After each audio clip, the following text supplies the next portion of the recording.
Hello, and welcome to Wealth Matters, where we discuss the opportunities and challenges of preserving and managing wealth. You may be surprised that our show is airing live today, knowing that our usual time is as the fourth Wednesday of every month. But Thanksgiving's next week, so we wanted to give you an opportunity to hear us live today. We'll still replay the show at our usual time next week on November 26th. The show is presented to you today by Gaslowitz Frankel, a law firm dedicated to resolving disputes involving your wealth, whether it be through your will, your trust, your business, or your investments. For news, pictures, tips, follow us on Twitter at Estate Dispute. Our show's hashtag, if I could tell you what that actually is Wealth Matters. Your hosts today are Adam Gaslowitz and Craig Frankel, and we're talking about why you should include planned giving in your estate planning. As always, we want to share an update with you on the charitable giving program and the celebration of our 25th anniversary year. As we've talked before, we are giving $500 twice a month to a variety of charities. And if you want to learn more about it and to learn about how $500 can help change a local charity, you can go to our youtube.com/estate dispute to watch the videos and subscribe for news and updates. And Adam? We have with us Alicia Philipp, who's president of the Community Foundation for Greater Atlanta, and Phyllis Silverstein, senior trust officer and fiduciary specialist, and I guess vice president at philanthropic services at Wells Fargo Private Bank. If I could have you each just explain to the audience a little bit about yourselves before we get started. Well, I'm Alicia Philipp with the Community Foundation for Greater Atlanta, and the Community Foundation is a local nonprofit organization governed by a board of directors. And the purpose of the foundation, we have four things that we do extraordinarily well, I think. One is engaging donors. We have 700 donors who have funds with the foundation. We work with them on their philanthropy. We're about strengthening the nonprofits in the metropolitan Atlanta area. We help advance public will, and we try to practice organizational excellence. That's us in a nutshell. Okay. I'm Phyllis Silverstein with Wells Fargo, and what we do at Wells Fargo Private Bank and Philanthropic Services is actually help individuals, corporations, and charities make the most of their philanthropic dollars and make a tremendous impact for their families, their philanthropy, and their community. And at Wells Fargo, they've been doing this for over 40 years and have just been named as the #1 most generous cash donor for corporate philanthropy as per Chronicle of Philanthropy in 2012 and 2013.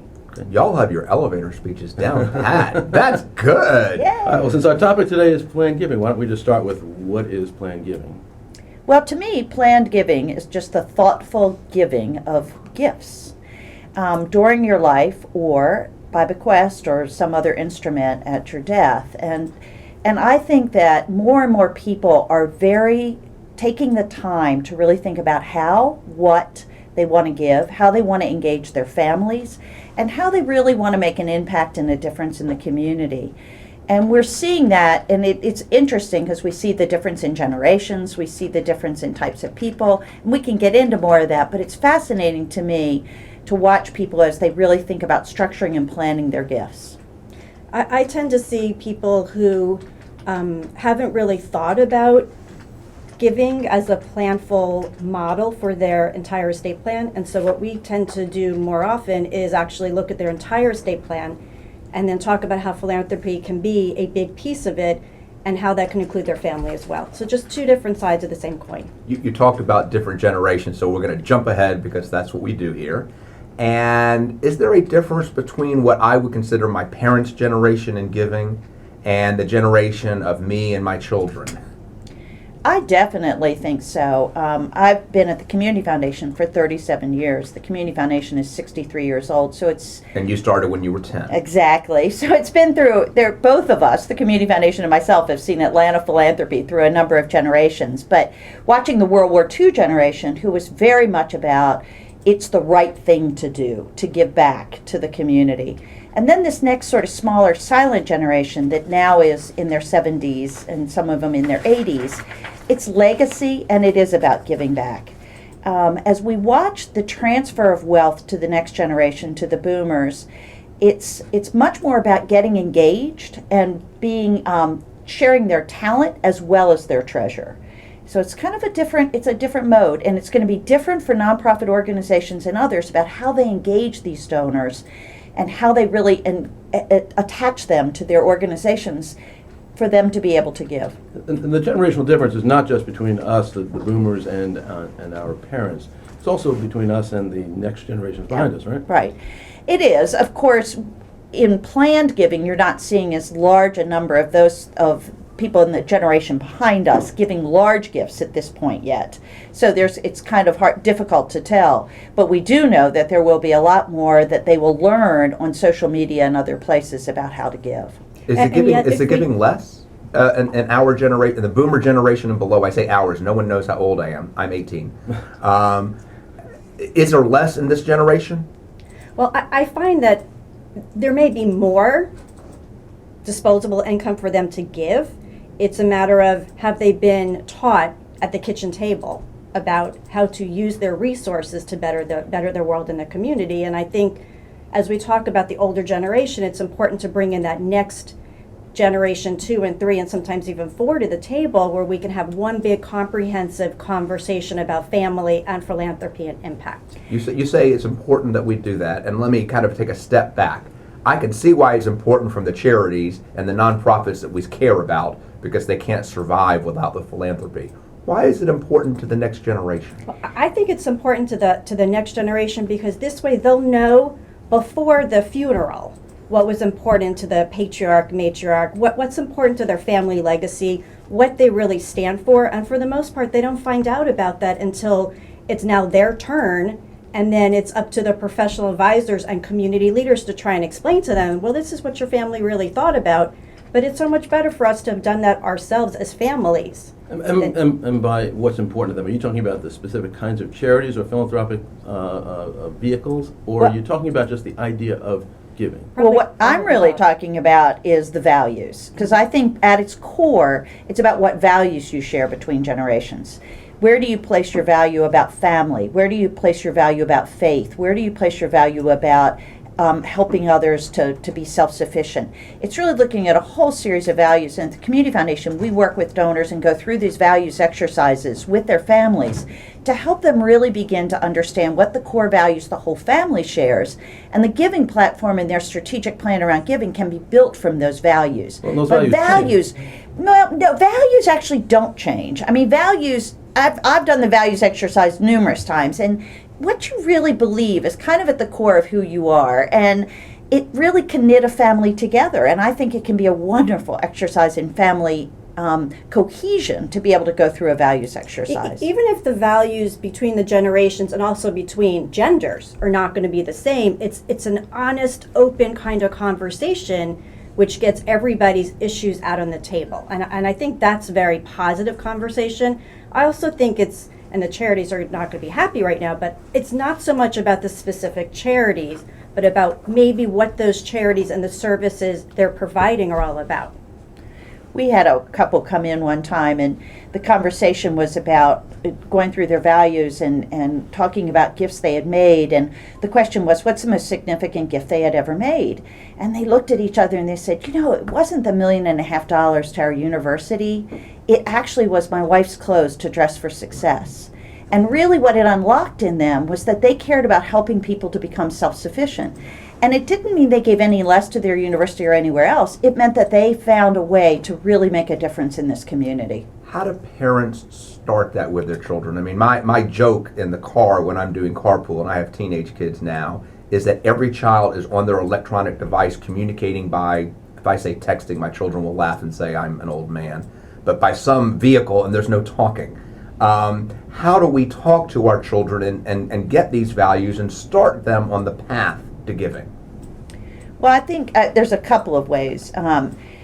There are many different sort of programs that kids can become part of. At the Community Foundation for Donors, Children, and Grandchildren, we have a program called Planet Philanthropy, where they spend a day really learning about philanthropy and being at a nonprofit organization and actually making a gift jointly with the other kids that are part of the program and a gift on their own. But it takes them away from their electronic devices and immerses them in a nonprofit organization and in giving. But parents need to just make it part of the warp and woof of their life.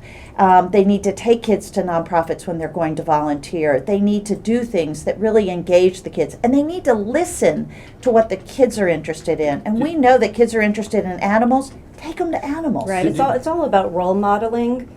and not being afraid to talk about how much they give and the impact that they think it I was makes. just going to ask you about that. It seems to me that our generation and above don't really talk about the giving. Even the ones who give don't really discuss it. Either it's a personal thing or it's not something you really, sort of get vocal about. Well, and there's a debate. Do you have to talk about the amounts you give? I'm not, I think that's a very personal thing, and people don't need to necessarily how much they reveal to their kids at what age is what's really important. Small children don't need to know the amounts. What they need to know is that giving is important to this family. It's a root value of our family, and let's have you begin to be a giver too, and let's you begin to be a volunteer, because I believe you've got to give time, talent, and treasure. It's not just about giving money. Right, but I think when parents go to these major galas and they're going to meetings, that all the kids see happens to be, oh, well, mommy's going to another meeting or daddy's going to another dinner and they're not home, and then children become resentful and they don't grow up to follow in those footsteps because those footsteps didn't seem positive to that particular family. So we got to change that conversation a little bit. So you're suggesting really something that I find very attractive, and I hope we're trying it in our own family, is volunteering and actually being at the charities you care about, but letting the family know while you're there that you're also giving. Is that what I'm hearing? Exactly. How do you do that? That's awfully hard for a young family, particularly those that don't have time or a significant amount of money.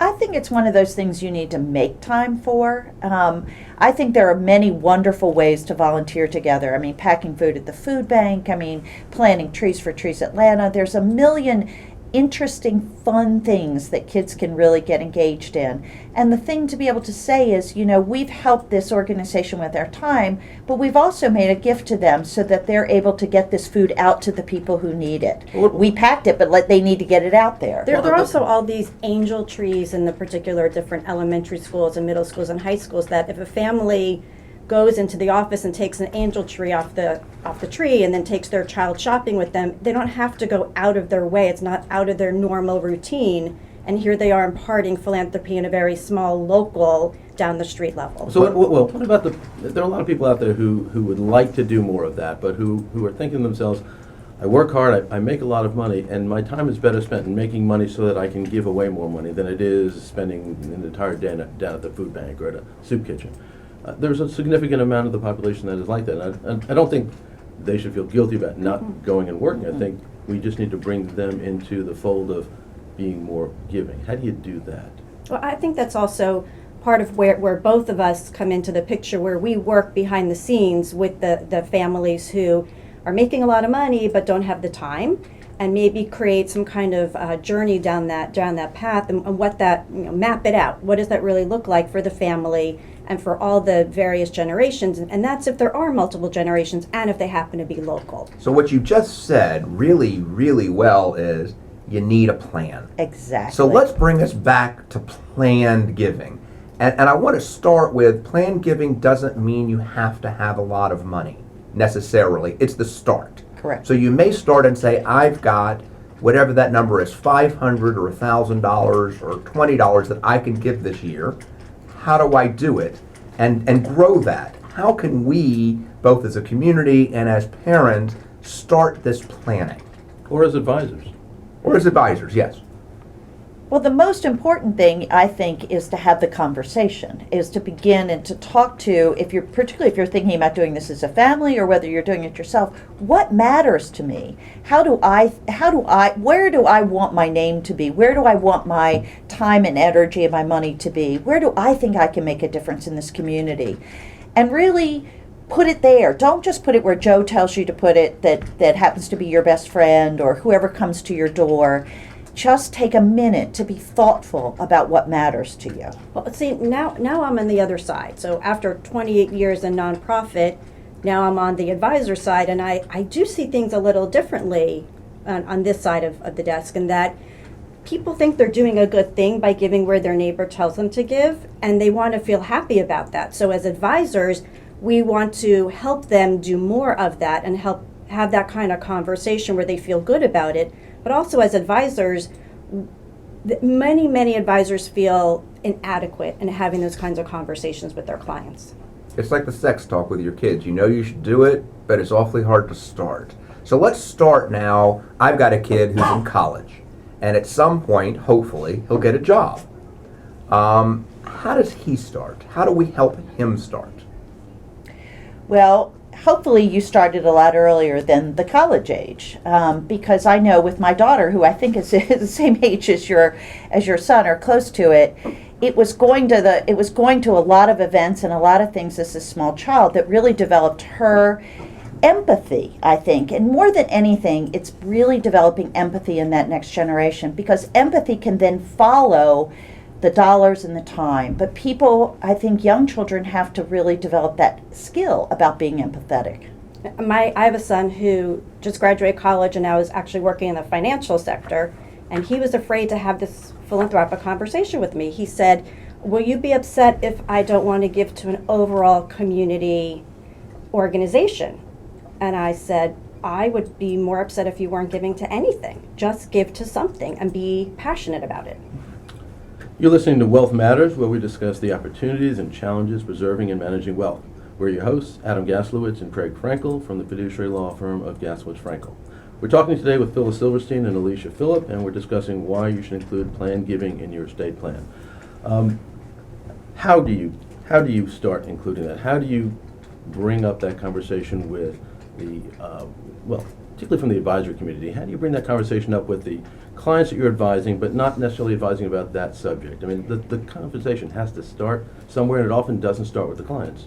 I think one of the ways that advisors and others can bring it up with clients is a conversation about what does your checkbook tell about you, and helping people to look at what have they been doing with their checkbook. Where has, probably nobody uses a checkbook anymore, right? But where is their money going? And But a lot of people think, I'll give It's when a I have. metaphor now. Yes, it's a metaphor, but A lot of people think I'll give when I have enough, but I don't have enough yet, or I'll give when I'm. but actually people are giving. If they look at their checkbook and they add it up, they are giving money. And so it's begin to say, okay, is that what I want to do? Does that really represent me? Do I want to do more of that? Do I want to do less of that but more of something else?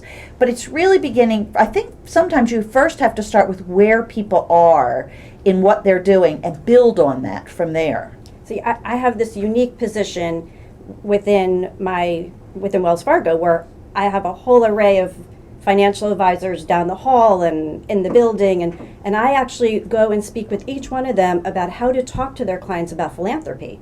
They know I'm down the hall, but they don't think of philanthropy as something that's one of the topics they should put on their top 5 list. It's about taxes and estate and planning and insurance and all those other pieces of an estate plan. And philanthropy is, well, maybe they're not really charitable, but if I can sit with them and help them understand how that's a good conversation to have with their client and makes the advisor look better, then everyone's happier. So does the planning generally start with a charity that has a particular need and they're seeking donors who they can get interested in that need, or does it start with individuals who have a passion about something or a problem they see in society they want to fix, but just don't know the best way to go about it? All of the above. Yeah, it really does. It can be triggered by lots of different conversations. But the most important thing is for it to be triggered and for it to begin and for it to happen. I think of more and more charities, and just to get on my soapbox for a moment, more and more charities need to look at sustainability down the line, look at their tried and true donors, and have those kinds of conversations about what this organization will look like 20, 30, 50 years from now. And maybe that organization will look different because the needs will be different. But having that conversation today brings that donor into that long-term plan. Well, I went, and I'm going to ask you about some ideas. I spoke recently at a planned giving council type of group, and my alma mater came up to me and asked me a very blunt question. She said, is this university in your will? And I thought about it, and the answer was absolutely not. No one's in my will. And she said, have you thought about, just now, and this was several years back, adding a charity or 2 or 3 of your spouse's and yours choice of 1 or 2%. If you end up having a lot of money, that will be a substantial gift, and you can change it over time. If you don't have a substantial amount of money, it's still not going to hurt as you try to provide for your family. I actually thought that was brilliant, and my wife and I did it. Are there other things, and now it's in my horizon. It's in my horizon both for thinking about it, and if I am excessively wealthy, which is a goal of my children, then I can give to charity and I can avoid some conflicts in the future because they know I'm doing it. What are some techniques that we can do that encourage the person who wants to give to start thinking about what I would call estate planning giving, where I think the larger dollars are capable for the charities, and it's hard for the charities themselves, particularly unsophisticated charities, to do this? How can we encourage that? I think it all depends too on people's asset size and everything. But one thing that we're seeing more and more is people being very clear about how much they want to leave to their children, and being very clear that they don't want to leave too much to their children. And that is a very key conversation that advisors often have with their clients about that.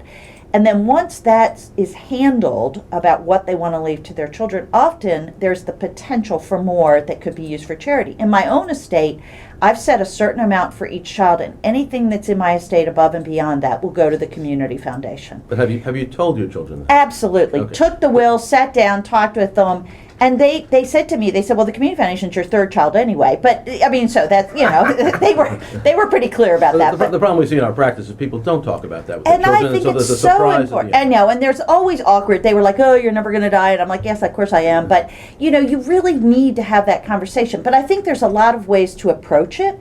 It just depends on what, you know. Sort of once again, that's where your advisor can really help you. How do you take the first step? I think that, you know, it's baby steps for virtually everything. You know, whether it's a homework project or charitable giving.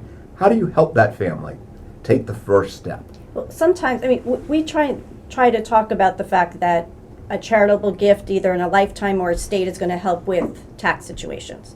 And even though most donors are not giving because of taxes, most advisors are happy to have that kind of conversation because that's a conversation they feel comfortable having with their client. So even if it starts about taxes, that's not a bad place to start. At least they're starting. I'm seeing now, even with very wealthy donors, but now that we have a very high amount before you start triggering an estate tax, I believe it's now going to be $5,340,000. But the percentage is 99.2, 99.3, I can't recall the number, will never have an estate or a gift tax. So the majority of Americans, the tax talk is going to be about income tax. And actually, just to be accurate, it's less than 0.2% of Americans will have an estate tax problem. So it's 99.8, I had it wrong. You know, my husband and I, in our estate plan, actually, we in our lifetime took care of the charities we wanted to endow with current gifts, so that we were able to already talk to our children about this is what's important to us. It's also a today income tax deduction, and what happens to our estate is separate and apart from what we wanted to have as far as our impact on those charities. We also wanted the charities to know what we were doing, so that Why? so that they knew we were committed to them for the future, and that we weren't just gonna, you know, throw money at them and walk away. As we see now, we call it an estate plan, but people think a tax plan. I'm looking at it and saying this is a plan for as we pass, but I see a lot of my clients and a lot of my friends saying, I want to give now, but I'm concerned I won't have enough for when I'm old or my spouse is old, and then by the time they get there, they forget, so to speak. How do we figure that balance out? We plan. We bring the client to the table with all of their advisors and have that kind of conversation that we can map out exactly what their financial situation will look like. And we're all partners in that, and we're monitoring it all along the way. And if there are charities that are connected to that conversation, we bring those charities into the conversation. There's also so many interesting ways that people who have, you know, a little bit probably more than modest wealth can plan. I mean, there's things like charitable lead trust where the income from the gift can go to the charity during their lifetime, and then the asset goes into their estate and to their children at their death. I mean, that's the thing is, you've got to really know what are the assets a person has, both physical assets and what do they care about. And then when all that's laid out on the table, your plan is going to be different than his plan, than her plan, but the important thing is there needs to be a plan that takes into account you and your values and your future. And I would venture to say that nobody really knows what's in any individual's plan until they're gone. Well, and then all these things get uncovered. And we're talking about the plan you're referring to is the plan that takes place at your death. What about the planning before that? What about giving during your lifetime as opposed to just waiting until you're dead. And let me dovetail to that. To help planning giving while you're alive, is there like an app that you can go to that helps you, that says, here's how, set aside your money? And I know that I get most of the solicitations in November, yet my wife and I may have already given, and November might be a hard month, tuition is due. Is there a plan that we can start with and then be able to take the next baby step to a professional, or is that just wishful thinking that somebody needs to do?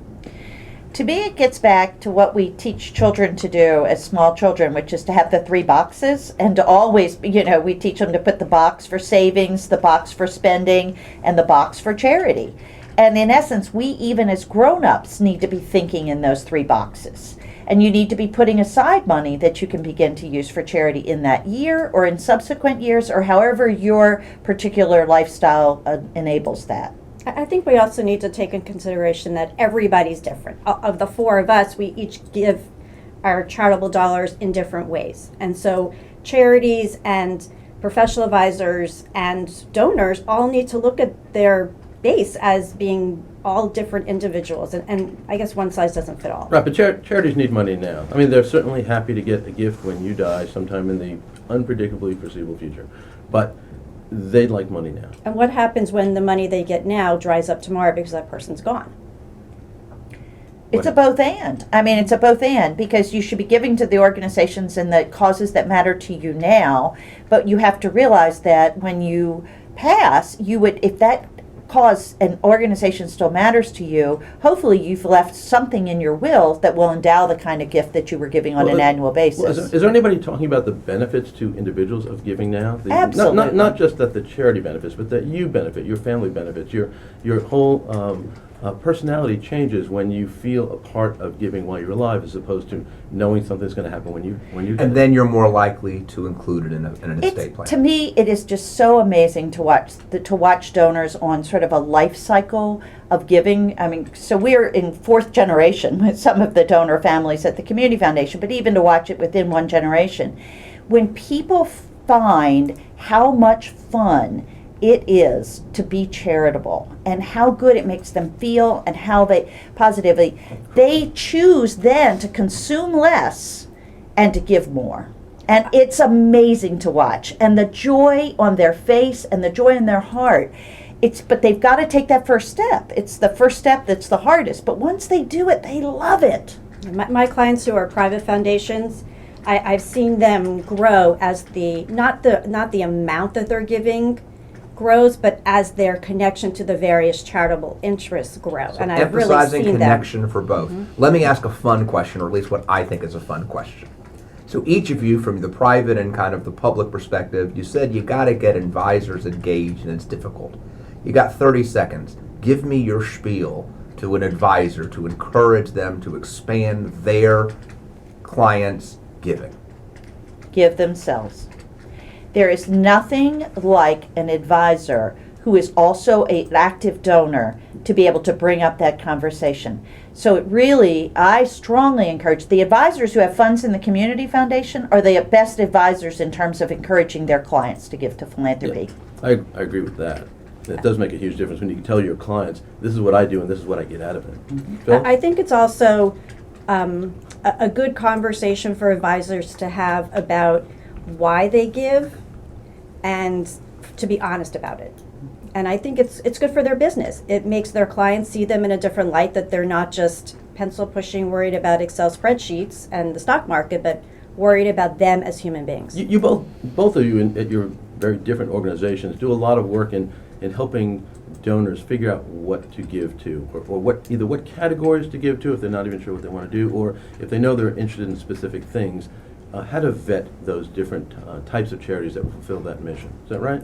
Yes. Well, yes, we definitely do. And the Community Foundation is fortunate in that because we're a grant maker in the 23 county area and have a staff that's constantly out there really looking carefully at all the nonprofit organizations, we have a wealth of information about which nonprofits are strong, which aren't, which are blue chip, which are sort of penny stocks. I mean, all the different ways of looking at nonprofits. And so when a donor is interested in child sex trafficking or some particular interest area, When you say interested in, you mean against it?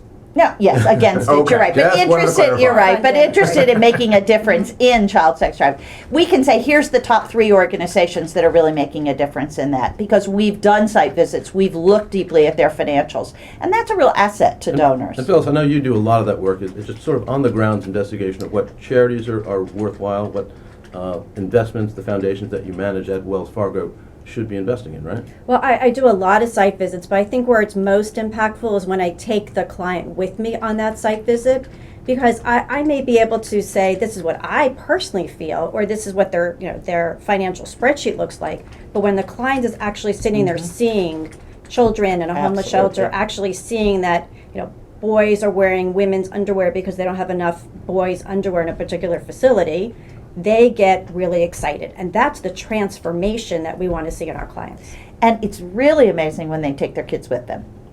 When they go as a whole family to do the site visits, when they look at the 3 top ones and they say, okay, we want to do a site visit at this one, and they take their kids and the family begins to experience it together, it's awesome. Yeah, with our firm's giving program, we've encouraged the people at our firm who have picked the charity for that month to actually physically deliver the checks to it. It makes a huge difference. Right. I also work with corporate foundations where when we meet with the charities, we ask the charities to come up with employee volunteer opportunities, which then allow the corporation to not only give a gift, but to have their employees connected, which makes for better communal citizens all around. So we're talking really, whether we're talking families or whether we're talking through donor advised funds or even your professional corporate funds, connectivity is the issue. To me, it absolutely is. And its connectivity is what makes it joyful. It's what brings the happiness to both sides. It's just the connection is so important. In this global society, we're so disconnected now, and with all those devices you were talking about, there's so much disconnection that philanthropic giving is something that can really reconnect you to your community and to each other. You told a story the other day when we were talking about a pool table that I love, so I'm going to ask you, solicited, tell that story. So it was fascinating. We had a woman donor who wanted to give a pool table to her grandchildren. And she said, I will give you a pool table for the holidays if we also give a pool table to someone else. So they researched and they found a group home that really wanted a pool table. So she bought a pool table for them, and they went out to the delivery of the pool table. Her grandchildren met all the kids at the group home. It was just a whole they looked at their own pool table very differently going forward in the future as a result of that. I love that story. That's great. Okay, Phyllis, you get a chance. Tell us a feel-good story like that you brought in connectivity. Every day we're just, sometimes it just breaks my heart when I do a site visit and I see how much need there is in the community, and then I go back to my client and I'm just overwhelmed by how much need there is, and then they say, well, take me with you. And watching them grow and just watching so many wonderful things happen. It's just, I have so many stories. I'm not sure I can actually pinpoint one. However, I have a client that's all female with one male, took them on a site visit, and the male in the group was so excited about a particular school for girls that he's been the champion for it. So watching him change and be the advocate for women has really been, that's been cool for me. So how do you help families who have no particular charity in mind or no particular need in mind? They just know that they have resources, they'd like to use those resources to help bring change to their community, but don't have any idea where to begin or even what to begin focusing on. But that's where I think that the values exercise is important, because I think really if you come to a value that's about helping people to build, we came up by our bootstraps. When you listen to the family story and you ask them about previous generations and you really look at how did they get here, how did their parents get here, there often are themes in families that are really about who we are as a family. And if you can tap in sometimes to those stories about who they are as a family, you really can then begin to say, well, would you like to see some organizations maybe that address that? Take them out, have them visit those, and really see if that resonates with them. But listening to those family themes is important. We're talking about the opportunities and challenges of preserving and managing wealth here on Wealth Matters. We're your hosts, Adam Gaslowitz and Craig Frankel, from the fiduciary litigation law firm of Gaslowitz Frankel. And we're talking to Phyllis Silverstein and Alicia Philipp. Let's follow up on that. Both of you have used this phrase, that I think we in this room, studio, are familiar with, which is the values exercise. Tell us what the values exercise is. So I recently did this with a client where I used the card that were pictures, and they were just pictures of 25 different themes. Of an old book, of an older person holding a younger person's hand, of a rainbow, of marathon runners, of big buildings, of art, just a myriad of different pictures. And worked with the foundation, the donor, the benefactor, and his advisors, his attorney, his accountant, and did the whole exercise with them. And it started with, okay, you have to give money away. You have 5% required minimum distribution. Where do you want to give the money to? I'm happy to just, write the checks for you, but let's talk about it.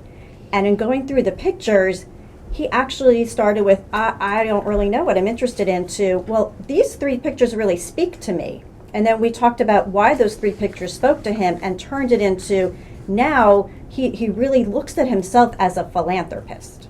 And you could be a philanthropist with small dollars. And I point that out because a client of mine recently encouraged me, and I hope our family is doing it, every time the parents gave to a charity a substantial amount, they asked the children, if it was a charity they shared, like a school, to give a small amount. And the amounts could be really darn small. It's okay.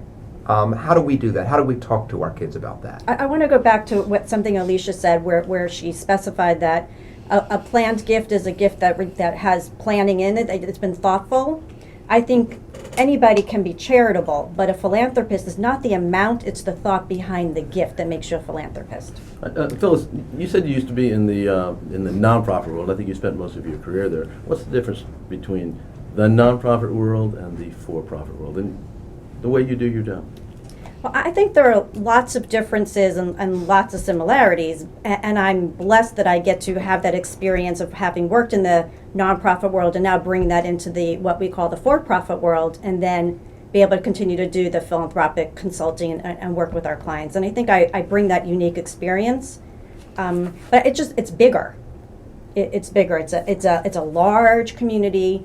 And we get to help people give away their money and make an impact. Wells actually manages foundations and trusts for people, does it not?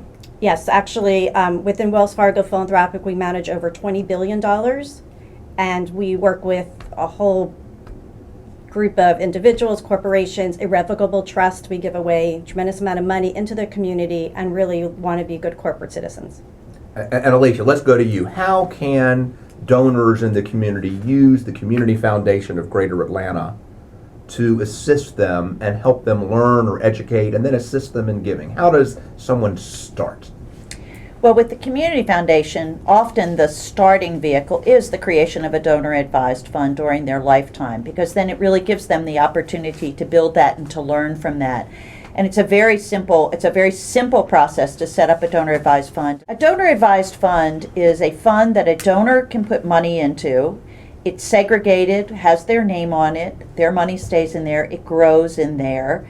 And from that, gifts can be made to nonprofit organizations. What's great about it is they can put the money in 1 year, and they don't have to make gifts out of it until many years in the subsequent. So it allows them the opportunity to be very thoughtful and planful about how they want to spend that money. Oftentimes people start with a small amount of money, add money to it every year as they build their fund, and then sometimes it's not until they retire that they really get engaged in their philanthropy.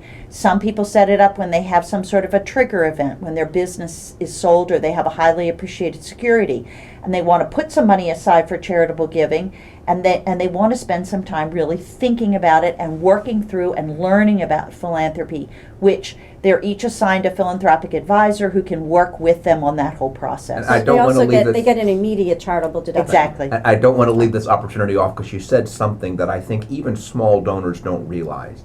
An appreciated asset that they're going to have to pay a tax on. This would be a nice trigger event. Explain that. So if they have low-cost basis in a stock and it's highly appreciated, they're going to pay as you say, they're going to pay a tax. So it's much better to give it to charity. And in that way, if they were going to be giving away money anyway, that is the asset they ought to be giving. It's just like with in plan giving, you want to give your IRA, you want to sign over your IRA to be a charitable gift if you're going to be leaving a gift in your by bequest, because so much of that will be paid in taxes if you leave it to your kids. So there are and if you leave it to a charity, there are no taxes. Exactly. So there's certain kinds of gifts and certain times where it's so appropriate to begin and to grow your philanthropy. And that's how we set up our donor advised fund. Is we were selling a highly appreciated stock. We cashed half of it. We took the other half and we put it into a fund. And let's use this. I'm just going to segue. This may be the first baby step that an accountant or a financial advisor can say, this is an area where it's a very small financial step for you, but the good is so great. This may be a first step. Exactly. And as we talk about first steps, we're going to be starting to end our show. Tell us how people can take first steps with you. So Phyllis, if somebody wants to talk to you about plan giving, how do they contact you? Okay, well, the best way to contact me is via email, which is phyllis.silverstein@wellsfargo.com. And I'm always on my cell phone, 404-276-2035. And I'm happy to help anyone in the community truly make an impact with their funds. And Alicia, how can we contact you or the Community Foundation of Greater Atlanta? The best way, I think, is to look at the Community Foundation's website, which is www.cfgreateratlanta.org, to see all the Community Foundation does. And Christy Eckoff is our Director of Gift Planning, CECKOFF at cfgreateratlanta.org, who would be happy to help anyone or any advisor think through this. And so while we're wrapping up, let me thank everybody for listening to, I hope everybody, for listening to Wealth Matters, where we discuss the opportunities and challenges of preserving and managing wealth. Thank you to Phyllis Silverstein and Alicia Philipp. The information you've given us is absolutely fantastic. Remember to follow us on Twitter at Estate Dispute and use our show's hashtag Wealth Matters. And please join us every fourth Wednesday of the month, except this month where we're early. You can listen by recording. And next month, well, I think we may do it again because Christmas falls the same week. But on the fourth Wednesday of every month at 8:30 here at Wealth Matters on Business Radio X.